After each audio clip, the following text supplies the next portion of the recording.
ನಾನು ಸಾಲದ ರಾಮಯ್ಯ ಅಲ್ಲ, ನಾನು ಅನ್ನದ ರಾಮಯ್ಯ ಅನ್ನುವಂಥ ನಿಟ್ಟಿನಲ್ಲಿ ಸಿಎಂ ಸಿದ್ದರಾಮಯ್ಯನವರು ಇಲ್ಲಿ ಹೇಳಿದ್ದಾರೆ. ನಾನು ಸಾಲದ ರಾಮಯ್ಯ ಅಲ್ಲ, ನಾನು ಅನ್ನದ ರಾಮಯ್ಯ. ಬೈ ಎಲೆಕ್ಷನ್ ಅಖಾಡದಲ್ಲಿ ಸಿಎಂ ಸಿದ್ದರಾಮಯ್ಯ ಅಬ್ಬರ. ದಾವಣಗೆರೆಯಲ್ಲಿ ರಂಗೇರಿದ ಬೈ ಎಲೆಕ್ಷನ್ ಅಖಾಡ.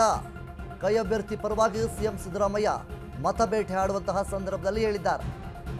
ಸಮರ್ಥ ಶಾಮನೂರು ಪರ ಸಿಎಂ ಮತಯಾಚನೆ ಮಾಡ್ತಾ ಇದ್ದಾರೆ. ಆ ಒಂದು ಸಂದರ್ಭದಲ್ಲಿ ಈ ರೀತಿಯಾಗಿ ಹೇಳಿದ್ದಾರೆ. ದಾವಣಗೆರೆಯ ನಾಗನೂರು ಗ್ರಾಮದಲ್ಲಿ ಕ್ಯಾಂಪೇನ್ ಮಾಡಿದ್ರು. ಕಾಂಗ್ರೆಸ್ ನುಡಿದಂತೆ ನಡೆದ ಪಕ್ಷ ಅಂತೇಳಿ ಮುಖ್ಯಮಂತ್ರಿ ಅವರು ಇಲ್ಲಿ ಹೇಳಿದ್ದಾರೆ. ಯಾವುದೇ ಮಧ್ಯವರ್ತಿ ಇಲ್ಲದೆ ಗ್ಯಾರಂಟಿಯನ್ನು ನಾವು ನೀಡಿದ್ದೇವೆ. ಸಿದ್ದರಾಮಯ್ಯ ಸಾಲ ಮಾಡಿದ್ದಾರೆ ಅಂತ ಆರೋಪವನ್ನು ಕೆಲವೊಂದಿಷ್ಟು ಜನ ಮಾಡ್ತಿದ್ದಾರೆ. ಸಾಲ ಮಾಡಿದ್ದೇನೆ, ಆದರೆ ಇತಿಮಿತಿಯಲ್ಲಿ ಸಾಲವನ್ನು ನಾನು ಮಾಡಿದ್ದೇನೆ. ಅಶೋಕ್ ಸಾಲದ ರಾಮಯ್ಯ ಅಂತ ನನ್ನನ್ನು ಹೇಳ್ತಾರೆ. ನಾನು ಸಾಲದ ರಾಮಯ್ಯ ಅಲ್ಲ, ನಾನು ಅನ್ನದ ರಾಮಯ್ಯ ಅಂತೇಳಿ ಸಿಎಂ ಸಿದ್ದರಾಮಯ್ಯವರು ಹೇಳಿದ್ದಾರೆ. ನಮ್ಮದು ಜನಪರ ಸರ್ಕಾರ ಅಂತೇಳಿ ಸಿಎಂ ಸಿದ್ದರಾಮಯ್ಯವರು ಇಲ್ಲಿ ನುಡಿದಿರುವಂಥದ್ದು. ದಾವಣಗೆರೆ ಅಭಿವೃದ್ಧಿಗೆ ಶಾಮನೂರು ಕುಟುಂಬವೇ ಕಾರಣ. ಎಲ್ಲರೂ ಸೇರಿ ಸಮರ್ಥನನ್ನು ಗೆಲ್ಲಿಸೋಣ ಅಂತೇಳಿ ಸಿಎಂ ಸಿದ್ದರಾಮಯ್ಯವರು ಇಲ್ಲಿ ಹೇಳಿದ್ದಾರೆ. ಇನ್ನು ಸಮರ್ಥ ಅವರನ್ನ ಅಭ್ಯರ್ಥಿ ಮಾಡಿದೆ. ಈಗಾಗಲೇ ಶಾಮನೂರು ಶಿವಶಂಕರಪ್ಪ ಅವರು ಬದುಕಿದ್ರೆ ಚುನಾವಣೆ ಈಗ ನಡೀತಾ ಇರಲಿಲ್ಲ.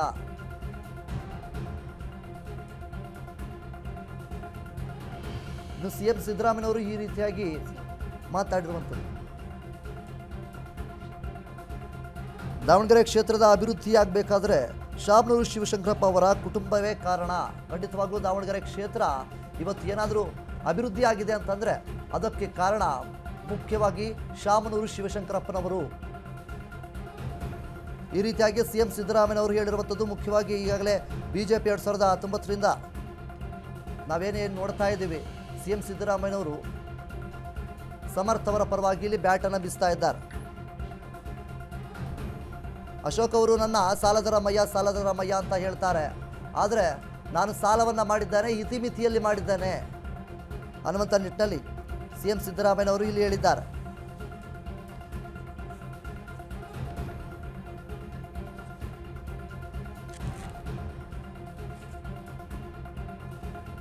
ಇನ್ನು ದಾವಣಗೆರೆ ದಕ್ಷಿಣ ಕ್ಷೇತ್ರದಲ್ಲಿ ಬೈ ಎಲೆಕ್ಷನ್ ಸದ್ಯದ ಮಟ್ಟಿಗೆ ರಂಗೇರ್ತಾ ಇದೆ.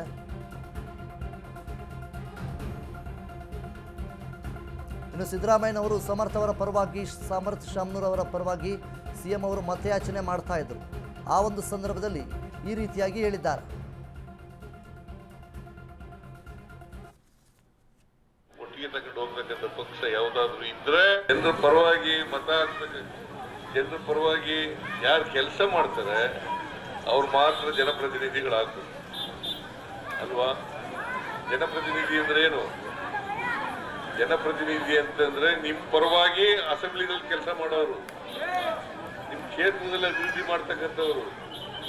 ಅದನ್ನ ಮಾಡ್ಬೇಕಾದ್ರೆ ಮಾತ್ರ ಸಾಧ್ಯ ಅಂತಕ್ಕಂಥ ಮಾತುಗಳನ್ನ ಹೇಳಲಿಕ್ಕೆ ಬಯಸ್ತಾ ಇದ್ದೀವಿ. ನಾವು ಕಾಂಗ್ರೆಸ್ ಪಕ್ಷ ಇನ್ನ ಸರ್ಕಾರ ಇದೆಯಲ್ಲ, ಇನ್ನ 2 ವರ್ಷ ಇರ್ತದೆ. 2 ವರ್ಷದವರೆಗೆ ಇವರೇ ನಿಮ್ಮ ಪ್ರತಿನಿಧಿಯಾಗಿರ್ತಾರೆ. ಇವ್ರು ಕೆಲಸ ಆಗ್ಬೇಕಾದ್ರೆ, ನಿಮ್ ಕ್ಷೇತ್ರದ ಕೆಲಸ ಆಗ್ಬೇಕಾದ್ರೆ ಯಾರು ಸರ್ಕಾರ ಮಾಡಬೇಕು? ಕಾಂಗ್ರೆಸ್ ಸರ್ಕಾರ ಮಾತ್ರ ಮಾಡಕ್ ಸಾಧ್ಯ. ಯಾರೋ ಬಿಜೆಪಿಯವರು MLA ಆದ್ರೆ ಮಾಡಕ್ಕಾಗತ್ತಾ? ಮಾಡಕ್ಕಾಗಲ್ಲ. ಅವ್ರು ಯಾವತ್ತೂ ಬಡವರ ಪರವಾಗಿ ಕೆಲಸ ಮಾಡೇ ಇಲ್ಲ, ದಲಿತರ ಪರವಾಗಿ ಕೆಲಸ ಮಾಡಿಲ್ಲ, ಅಲ್ಪಸಂಖ್ಯಾತರ ಪರವಾಗಿ ಕೆಲಸ ಮಾಡಿಲ್ಲ, ಬಡವರ ಪರವಾಗಿ ಕೆಲಸ ಮಾಡಿಲ್ಲ, ಮಹಿಳೆಯರ ಪರವಾಗಿ ಕೆಲಸ ಮಾಡಿಲ್ಲ. ಮಾಡಿದ್ದಾರೆ ನಮ್ಮ? ಯಾವತ್ತು ಮಾಡಿಲ್ಲ. ಇವತ್ತಲ್ಲ, ಯಾವತ್ತು ಮಾಡಿಲ್ಲ. ಯಾಕಂತಂದ್ರೆ ಅವರು ಬಡವರ ವಿರೋಧಿಗಳು, ಮಹಿಳೆಯರ ವಿರೋಧಿಗಳು, ಅಲ್ಪಸಂಖ್ಯಾತರ ವಿರೋಧಿಗಳು, ಹಿಂದುಳಿದವರ ವಿರೋಧಿಗಳು, ಕಾರ್ಮಿಕರ ವಿರೋಧಿಗಳು, ರೈತರ ವಿರೋಧಿಗಳು. ಮತ್ತೆ ಈಗ ನಾವು ಕಾರ್ಯಕ್ರಮಗಳನ್ನು ಮಾಡಿದ್ದೀವಿ ಕಾಂಗ್ರೆಸ್ ಸರ್ಕಾರ. ಯಾರು ಇಂಥ ವರ್ಗದ ಜನರಿಗೆ ಅಂತ ಮಾಡಿದೀವ? ಎಲ್ಲ ವರ್ಗದ ಜನರಿಗೂ ಮಾಡಿದ್ದೀವಿ.